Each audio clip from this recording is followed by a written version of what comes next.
President Biden said that climate change is one of the biggest threats to the world today. SEC Chief Gary Gensler seems to agree with him. On Tuesday, the House Financial Services Committee will hold a hearing to examine the SEC's priorities for 2023 and the SEC's ESG, environmental, social, and governance agenda, including Gensler's controversial proposals to require corporate disclosure on climate change and board diversity. It's likely to get significant pushback from Republicans. Let's talk to two ETF experts closely involved with the ESG issue. Dave Noddick, financial futurist at Verify. Arnie Nowak, head of systemic investment solutions for the Americas for DWS. That's a major ESG provider. Dave, the Republicans are going to make a claim that Gensler lacks the authority to impose climate disclosure regulations on corporations. How much will corporate America push back, and what's the likelihood we'll see Gensler's proposals will even see the light of day? Well, just on climate now. There's 40 of them out there, folks. Okay, we lose track of them, but just on climate. On the climate disclosure one, there's going to be enormous pushback. There already has been, largely because this is a pretty big administrative burden. The way this is written, whether you're a fan of ESG and disclosure or not, the way this disclosure would have to be done would be pretty burdensome. And so I think they're going to get a lot of pushback. I think the chances they actually get something like this through this year, probably pretty low. I think we're in a little bit of a cooling off period. I think we'll see some of that challenge happen on the floor tomorrow as we hear about it. But it's an important topic. But it's one also I think that we should point out the institutional community is already all over. Yeah. You know, speaking of the institutional community, Arnie, they are already positioning their portfolio on climate change, particularly over in Europe. It's a normal part of the conversation here. It's politically sensitive here in the United States. Now, you floated a new climate action ETF last week, DWS did, that already has $2 billion in assets. Explain how you got $2 billion in a week in an ESG ETF. Yeah, with great pleasure. It doesn't unfortunately happen every day. We'll work on that, so next time. But USCA is the ticker symbol of the ETF that you referred to, Bob, which essentially looks at the top 50% of companies within each sector. So it is a sector neutral or close to sector neutral type of approach, and still looking at which companies within which sector, within the different sectors, are best suited from a climate angle. And how this has come about is, frankly, Ilmarinen, who is the big investor in USCA, were previously invested in USSG, which is a more broadly focused ESG type of fund, tracking the ESG Leaders Index of MSCI. And they decided simply to hone their overall investment strategy and shift from a broad ESG focus to a specific climate focus. This is Finland's pension fund, essentially. Yes, it's a pension insurance company for Finnish, essentially private sector. They were already in one of your ESG funds, and that was a broad ESG fund, and here they're just switched over to focus specifically on climate. Is that a noticeable trend in Europe right now? I would say focus on climate over everything? I would say yes. So it starts out with broad ESG topics, looking at, you know, environmental, social, and governance-related aspects. And then the next steps for a lot of institutional investors, not only in Europe, but I would argue also here in the US, in particular on the coast, thinking about, you know, New York. And, you know, we recently saw that. I think last week there was an article around the New York employee retirement system, making certain declarations from a net zero standpoint, but also Californian institutional clients are looking to hone in specifically on climate as a relevant topic. I'm surprised how controversial this climate thing is, given how many companies, if you're a U.S. company in Europe, you already have to make disclosures, right? The only thing, I mean, I disagree with Gensler on a lot of things, but he's sort of making a point. Folks, everybody's doing this. Let's standardize the process. At least that's an argument that makes some sense. Yeah, absolutely. And, you know, when we're talking about the different ways you can do this kind of disclosure, you know, the indexers like MSCI and folks, they're already capturing a lot of this data. So it's not like this data doesn't exist. And if you look at the S&P 500 companies, all of them are already disclosing this kind of data. I think the overreach here is what's called the scope 3, right, where you're starting to look at the impact of your company, not just in terms of your products and services, but what your supply lines look like and what your customers do with your product. That can be a really challenging thing to document in a really standardized way, and that's where they're going to get the pushback. Well, now you're making me work, because now we're going to have to explain scope 3. We can't assume the viewers understand it. He always does this to me. He makes me work. So, folks, those of you who aren't sure what he's talking about, a lot of the debate revolves around disclosure of greenhouse gas emissions. So there's 3 categories of greenhouse gas emissions. Here they are. Aren't you glad we do the work for you? direct greenhouse gas emissions are controlled by the company. That's scope 1. Scope 2 is indirect greenhouse gas emissions associated with the purchase of things like electricity or steam or heat or cooling. And then there's scope 3, which is what Dave's referring to, which is indirect greenhouse gas emissions that are produced by customers using the company's products. So 3 different levels. So dividing these emissions into 3 groups is the purpose here is to help measure progress in making reductions to limit global temperature rises. So remember, under the Paris Agreement, it was supposed to be 2 degrees or below. That's the game here. So much of the pushback, Dave, now that we've educated you all, is around these scope 3 emissions produced by customers using the company's products. So and that seems a bridge too far for a lot of people. Well, I mean, imagine that you're, I don't know, AMC movie theaters, right? How do you judge the emissions of your customers showing up at your movie theater and consuming the popcorn? That's a bit of a ridiculous example. But when you think about both the supply line, which is also part of scope 3, and then the usage line out of it, it becomes quite large. And different people disagree on the best way to measure and manage that. And most companies are doing something appropriate to their industry. Otherwise, they get ignored by the ESG funds, and nobody wants to do that because you got $2 billion showing up at Arnie funds. They have a good point about pushing back. It's one thing, like, I'm Exxon. I might have direct greenhouse gas emissions that I can measure, but emissions produced by customers, that seems like, how would we even get that? Understand that? What's the measurement process? It seems like a bridge too far for a lot of people. Yeah, I would say with anything, you know, regulation straddles the line of having to be precise and specific and also practical.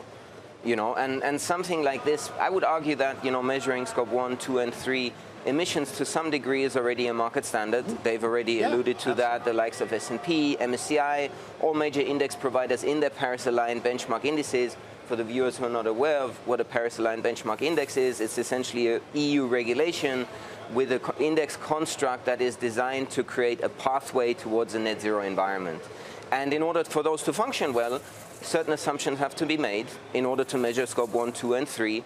And, you know, where regulation becomes useful is to level set that, to make sure that all disclosures as harmonized as much as possible meet that great objective to meet reality. Obviously, there will be some friction. Yeah. Now, we had this morning, we had Suzanne Clark on. She's the CEO of the U.S. Chamber of Commerce. She's on fairly regularly.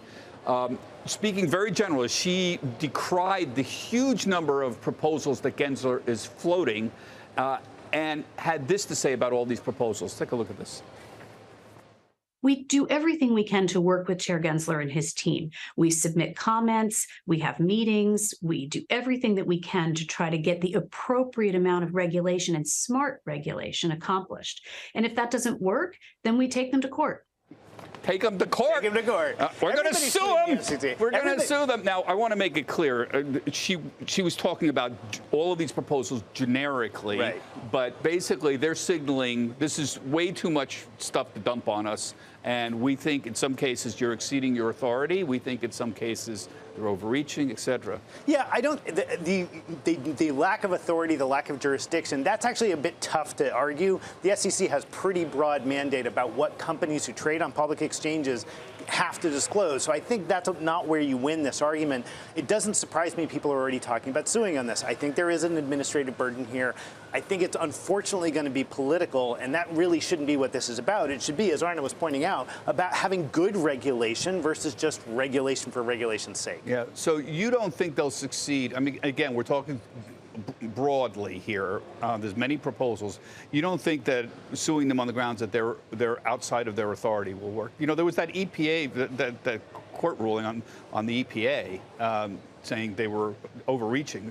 Government regulators were doing too many proposals outside the original scope. Yeah, so that's going to be brought up tomorrow. Suing regulators, and I'm sure that we're going to see more of that. The SEC is already being sued by Grayscale around crypto, XRP around Ripple. And we've got plenty of lawsuits going on, and the SEC is not looking like they're going to win very many of these. So I wouldn't be surprised to see Gensler and the SEC backing up a little bit here, and maybe being a little bit more thoughtful in this process. Well, how do they back up? Again, we're just sticking to the climate proposal for a minute. Could they back off on scope 3 and say, can you divorce that? If they took that out, they would have to resubmit the proposal, wouldn't they? I suspect we'll see a resubmitted proposal. I think that's exactly what we'll see. That'll only do scope 1 and 2, and or that we'll out have 3. a phase-in, or we'll have a learning period. I mean, remember, regulation doesn't always have to be about must do this. Regulation can be about, hey, we're asking for voluntary compliance for a period of time to get information. We've seen that in market structure all the time. Yeah.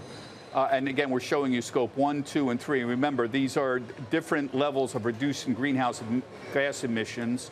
All this goes back to the Paris Accords, and all 3 of these are required under the Gensler proposal. And the question is, are they going to back off on this? I want to go back to the old ESG like we used to talk about 3 or 4 years ago. And why is tech showing up in all these ESG? So I looked at your new USCA, your climate action ETF. See if you can bring this up, the biggest holdings. So I see the largest holdings in the ETF. It's still big cap tech stocks: Microsoft, Apple, Amazon, NVIDIA, Alphabet, Facebook, Tesla. They're all 6, 5. Here you go. Can you explain your methodology, Arnie? Why we had this problem 4 or 5 years ago? Why is big tech showing up in the climate action? How do you explain that? Yeah, so it's often a little bit of a misperception what are climate-focused investment, what are ESG-focused investment. Sometimes I feel like, different people look at it through the lens of what they want to see, as opposed to what the reality is. And the reality is that the broad field of ESG does encompass a lot of different versions and methodologies, similar with regards to climate-focused investing. And what we're looking at here is still a strategy that is somewhat tied to the original benchmark index, which is the MSCI USA. So what's relevant is the starting point of the overall market. Right. So all the big stocks of, Microsoft, NVIDIA, et cetera, they are by definition always relevant for something like this. But assume I'm an idiot. Don't laugh. Well, you're laughing. I knew he was going to laugh. The minute I said that, we never say that. We've always assumed that, Bob. No, look, and explain why Microsoft, for example, is your biggest holding. A normal person would say, oh, climate action. I don't think Microsoft. But explain why Microsoft. Okay, perfect. So what it looks at is, it looks at what are the different climate stocks, or the stocks that do best for the climate of each sector. And what features into this are the emissions, scope 1, 2, and 3. So how much does a company emit? How much do their suppliers emit, et cetera, et cetera. But then also how much is that company planning and publicly issuing and declaring and making public their plans to reduce the emissions, and how credible are their plans? Do they have so-called science-backed targets? And then lastly, for companies like Chevron, for example, how much do they actually engage in so-called green business? How much money do they invest in the development of, fossil fuel energies and other sort of sustainability-oriented businesses? And how do you account for the fact, and people used to ask me, well, Microsoft has far fewer greenhouse gas emissions than Exxon would. They're in a different kind of business. How do you account for those differences? Yes, so the measurement is not cross-sectoral, it's a ranking within each sector. So Microsoft is compared with the other tech companies. Chevron is compared to the other energy companies. It's a like-for-like comparison, and then we select only, or the index rather, selects only the companies within each sector that do the best, and the worst within each sector are excluded. So your point is there are energy stocks in this? Yes. Right. Is the weighting of energy is what, 5% in the S&P? Is it weighted by energy? Roughly the same. But it's interesting because you mentioned tech stocks in the beginning. The tech sector is actually slightly underweight in USCA compared to the benchmark. Yeah, okay. Now, just moving on for climate, staying on ESG, though, Gensler is also floating a proposal on board diversity, asking people, requiring corporations essentially to file reports on the diversity of their boards. This is going to be voted on later this year. This is getting all caught up in the ESG This seems much less controversial. Yeah, I want to meet the people who say, I don't want to know anything women about on boards. Right. I want to meet the people I think the most important topic in What's the problem with this? So the problem is that people don't like the idea that shareholders are paying attention. That's honestly the answer. A lot of the proposals we've seen are about giving shareholders more voice in the proxy process, in understanding who's on the board, and making proposals to put different people on the boards. I'm generally a pretty big fan of those things. Who runs companies has become one of the most important topics of our lifetime. We now know the names of CEOs, Elon Musk, that we didn't used to know on a day-to-day basis because they're public figures. They are impacting our lives. Are people resenting the idea that we're requiring the disclosure of it, or are they actually resenting the diversity concept? That's, I think, the problem that I'm having. You shouldn't mandate more information on what your procedure is? I believe personally that people should always have access to information, right? So that's why the ESG stuff starts to get squirrely around that scope 3, because in general, more disclosure is better. It lets people make their own decisions. It lets people build indexes and products around those things. If you don't want to invest based on board diversity, there are plenty of ways to invest not based on board diversity.